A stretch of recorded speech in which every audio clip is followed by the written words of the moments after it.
शुरू हो गया। हेलो नमस्कार दोस्तों, माई सेल्फ राम स्वरूप गोदारा और मैं आज आपके सामने रीजनिंग एक छोटा सा टॉपिक लेके आया हूँ। फाइंड ओड वन आउट, बेमेल छांटना। आमतौर पर इसके अंदर क्वेश्चंस पूछे जाते हैं, उनके अंदर तीन ऑप्शन किसी प्रकार से समान दे देते हैं और एक ऑप्शन अलग होता है जिसे हमें छांटना होता है। ठीक है, इसमें क्या क्या हो सकता है तीन सिमिलर, जैसे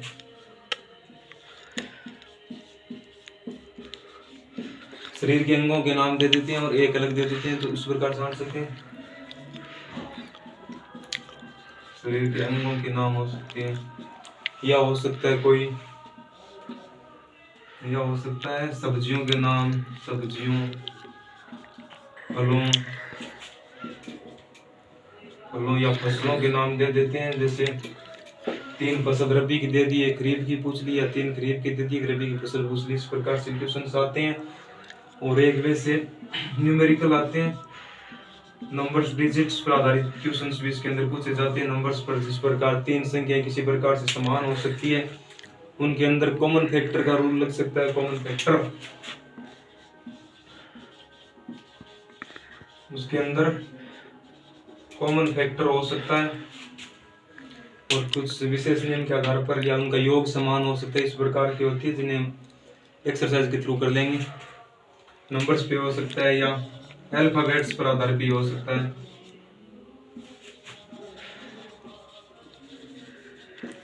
अल्फाबेट पर बेसिस क्वेश्चंस भी हो सकते हैं। बेसिक सी बात है इतनी। और एक इसके अंदर नंबर्स के अंदर क्वेश्चंस आता है वर्ग का, क्यूब का आता है, तो थोड़ी थोड़ी उनको पढ़ लेते हैं। 10 तक वर्ग आना चाहिए आपको या क्यूब आनी चाहिए, तो बात कर लेते हैं।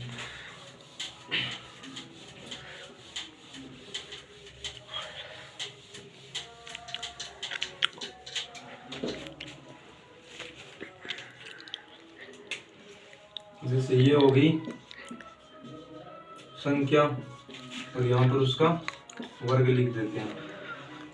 संख्या होगी 2, 2 का वर्ग 4 हो गया। संख्या होगी 3, 3 का वर्ग 9 हो गया। संख्या होगी 4, 4 का वर्ग 16 हो गया। संख्या होगी 5, 5 का वर्ग 25 हो गया।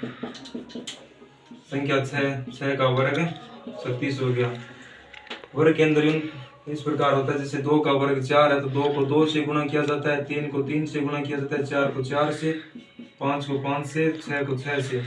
उसी संख्या को वापस उसी संख्या से गुणा करने पर हमें वर्ग प्राप्त होता है। 6 का वर्ग 36 हो गया। आगे 7 का वर्ग 49 हो गया। 8 का वर्ग 64 हो गया। 9 का वर्ग 81 हो गया और 10 का वर्ग 100 हो गया। वापस से हम वही नंबर्स लिखते हैं। ये हो गई संख्या और ये उनका वर्ग। 11 का वर्ग 121 होता है। 12 का वर्ग 144 होता है। 13 का वर्ग 169 होता है। 14 का वर्ग 196। 15 का वर्ग 225 होता है। 16 का वर्ग 256 होता है। 17 का वर्ग 289 होता है। 20 तक याद कर लेना आप, ज्यादा जरूरत नहीं है इसके अंदर। 18 का वर्ग 324 होता है और 19 का वर्ग 361 होता है और 20 का वर्ग जो 400 होता है। कितने वर्ग साथ पाने जरूरी है, जिसके आधार पर हमें क्वेश्चन को सोल्व करने में काफी आसानी होगी। लिख लीजिए यहाँ पे संख्या, वर्ग सारों उतार दीजिए और वर्ग के सिंबल को इस प्रकार से, जैसे 2 का वर्ग लिखना है तो हमें 2 के ऊपर स्मॉल डॉट लगा दी, ये 4 हो गया।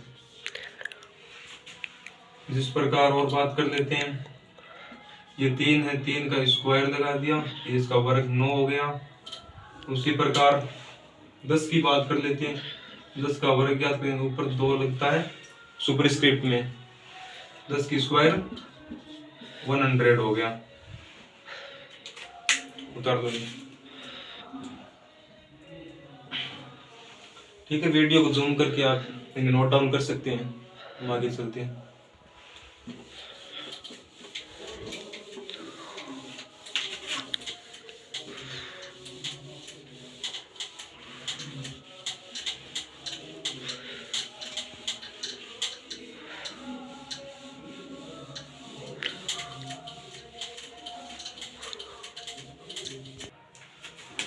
हम इस पर बेस्ट क्वेश्चन की बात कर लेते हैं। जैसे ये प्रश्न हो गया, 4 ऑप्शन, ए 144 दे दिया, ऑप्शन बी 169 दे दिया, ऑप्शन सी 81 दे दिया और ऑप्शन डी 35 दे दिया। अब इसके अंदर से बेमेल छांटना है, आप कीजिए।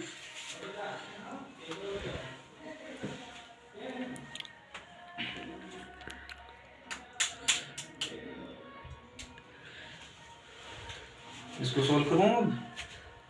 ये देखो 144 12 का स्क्वायर हो गया, 169 है जो 13 का स्क्वायर हो गया, 81 है वो 9 का स्क्वायर हो गया, 35 है जो आपको पता हो किसी संख्या का स्क्वायर नहीं। इससे कम आता है 25, वो 5 का स्क्वायर है। इसके बाद आता है 36, वो 6 का स्क्वायर है। लेकिन 35 किसी नंबर का स्क्वायर नहीं है, तो हमारा आंसर क्या हो गया, डी। इस प्रकार से क्वेश्चन आते हैं। इसी प्रकार से हम एक और क्वेश्चन की बात कर लेते हैं।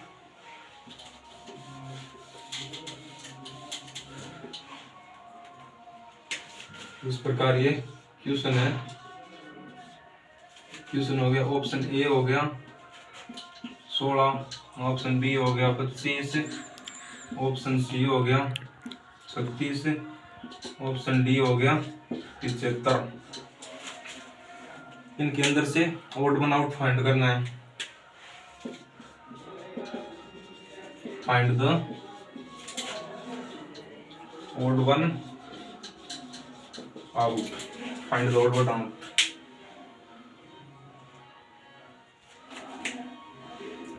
कर दिया। 16 होता है 4 का स्क्वायर हो गया 25, 5 का स्क्वायर हो गया 36, 6 का स्क्वायर हो गया 75 है जो किसी संख्या का स्क्वायर नहीं है। तो ये हमारा क्या हो गया, आंसर हो गया। ठीक है, ये हमारा आंसर समझ में आया। ये हमारा हो गया आंसर। अब एक बार हम दोबारा देख लेते हैं उन वर्ग्स को।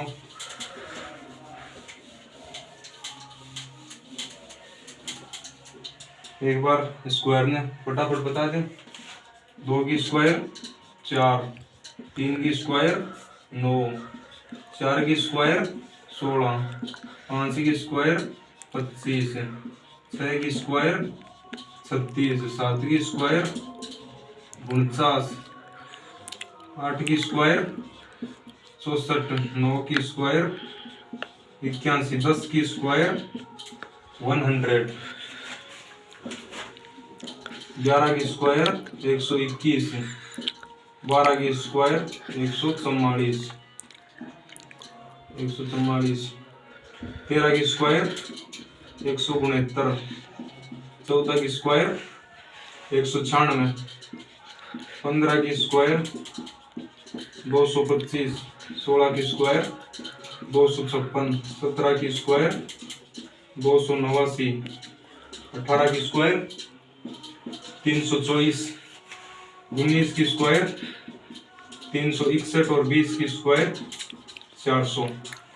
ये स्क्वायर से आपको याद रखना है, तो क्वेश्चन सोल्व करने में काफी आसानी होगी। अक्सर यूट्यूब पर वगैरह पढ़ाया जाता है, देखा जाता है, सीधे सीधे बता देते हैं कि इनके अंदर ओड वन आउट वन फाइंड कीजिए, लेकिन बच्चों को एक्चुअली पता ही नहीं होता है कि ये क्या होता है। हम इसके बाद अभाज्य संख्याओं की और भाज्य संख्याओं की बात कर देते हैं।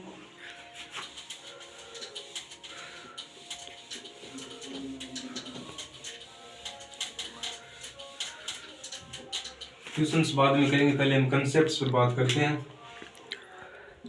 भाज्य संख्या, भाज्य संख्या और अभाज्य संख्या।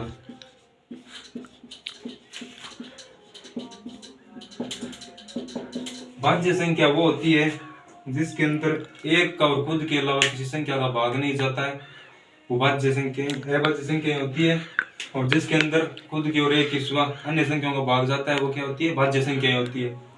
जैसे भाज्य संख्या होगी 4 हो गया, 4 के अंदर 1 का जाता है, 4 का जाता है, लेकिन इसके अंदर 2 का भी भाग जाता है। इस प्रकार एक भाज्य संख्या होगी, 5 नहीं होगी, 6 होगी। 6 भाज्य संख्या 3 × 2, 2 से गुणा होती है, 3 से गुणा होती है, क्या मल्टीपल डिवाइडेड होती है, 6 हो गया, 8 हो गया, भाज्य संख्या हो गई 4, 6, 8, 9, आगे चलती जाएगी, जैसे 10 हो गई, 12 हो गई, 15 हो गई, 20 हो गई, ये संख्याएं। अभाज्य संख्या की बात करते हैं जिसके अंदर एक का वह स्वयं के अलावा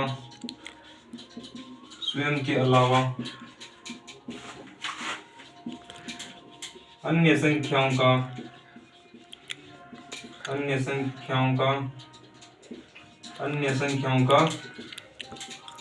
भाग नहीं जाता है। भाज्य में क्या हो जाएगा, जिसमें एक का और स्वयं के अलावा अन्य संख्याओं को भाग जाते हैं वो भाज्य संख्याएं हो जाएंगी, और जिसके अंदर एक का और स्वयं के अलावा अन्य संख्याओं का भाग नहीं जाता है वो अभाज्य संख्याएं हो जाएगी। अभाज्य संख्या कौन कौन सी होगी, एक है, एक कंफ्यूजन रहता है, एक ना तो भाज्य और ना ही अभाज्य संख्या है। दो है वो अभाज्य संख्या है क्योंकि दो के अंदर किसी संख्या का भाग नहीं जाता है। तीन हो गई, तीन में भी किसी संख्या का भाग नहीं जाता है। पांच हो गई, पांच में भी किसी संख्या का भाग नहीं जाता है। 7 हो गई, 11 हो गई, 13 हो गई, इस प्रकार अभाज्य संख्याएं चलती रहेगी। भाज्य और अभाज्य संख्या का कंसेप्ट समझ में आया। भाज्य संख्या में एक लाइन लिख लीजिए, वे संख्याएं जिनमें स्वयं के अलावा और एक के अलावा अन्य किसी संख्या का भाग नहीं जाता है। वे संख्याएं जिसमें एक और स्वयं के अलावा अन्य संख्याओं का भाग नहीं जाता है। और अभाज्य संख्याओं में, भाज्य संख्या में लिख लीजिए जिसमें एक और स्वयं के अलावा अन्य संख्याओं में भाग जाता है वो भाज्य संख्याएं होती है। ये हो गया। लिख लो।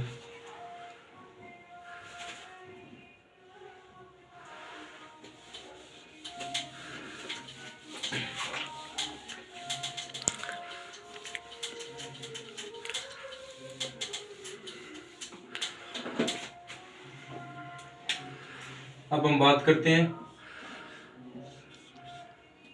सम और विषम संख्याओं की, ऑड और इवन नंबर्स।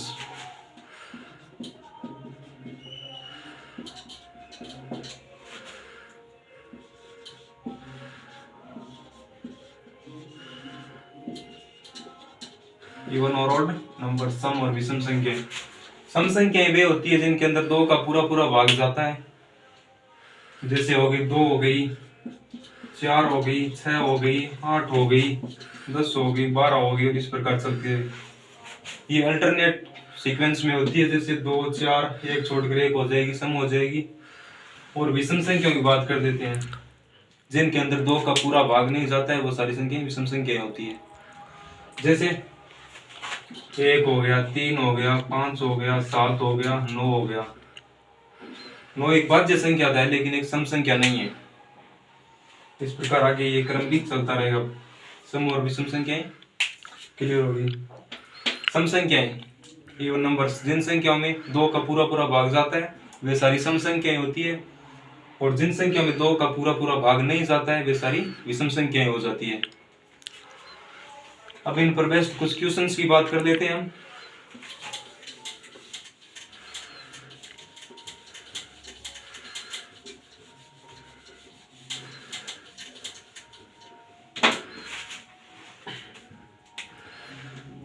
जैसे क्वेश्चन आ गया 1 नंबर, ऑप्शन आ गया ए, इसके अंदर 2, बी आ गया 3, सी आ गया 5 और डी आ गया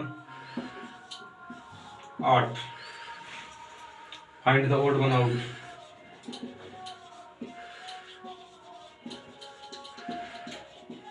find the odd one out. बेमेल को छांटिए। 2, 3, 5 और 8, जल्दी से बताइए।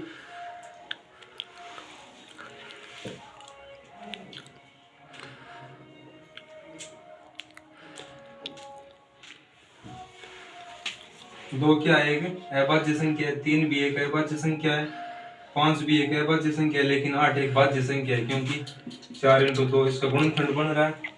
4 से विभाजित है, 2 से भी विभाजित है। इसके अंदर सम और विषम संख्या का नहीं लग रहा है क्योंकि 8 विषम संख्या है और ये 2 विषम संख्या है। 3 और 5 है ये विषम संख्या है। इस आधार पर हमारा आंसर क्या हो गया, डी। 2 3 और 5 से अभाज्य संख्या होगी, जबकि 8 एक सम संख्या भाज्य संख्या है। 8 एक भाज्य संख्या है।